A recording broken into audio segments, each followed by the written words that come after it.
Are learning new information about a murder-suicide that happened in Henderson yesterday. The victim is Henderson dentist Renee Bassett. Henderson police say she had 2 children, one of which was inside the home when her ex-husband came to the home and shot her to death. Lauren Rosella has more on the long-term effects for these children. Lauren? Yeah, Dave, I called Dr. Bassett's office today and the employees weren't ready to speak yet about her death.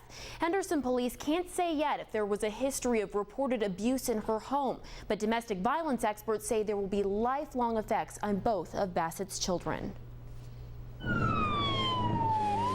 Officers responded to this Henderson home around 5:30 Tuesday evening, only to find their first murder of the year inside. Police say the victim's ex-husband knocked on the door, went inside, and the two started to argue. At some point in time, he pulled out a handgun and fired several shots, striking and killing her. Bassett's ex-husband then went out into a car and shot himself.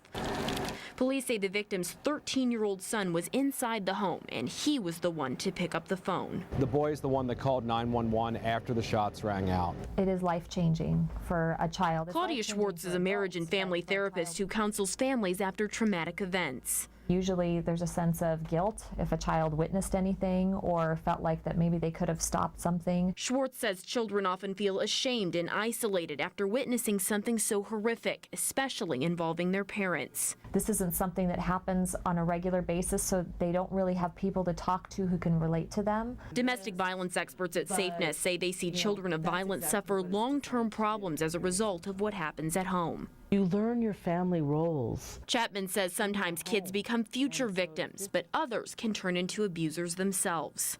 You can learn that if I don't want to be victimized, this is what I have to do. Domestic violence experts say the best thing a concerned friend or family member can do is listen and offer help, connecting the child in need to a social worker.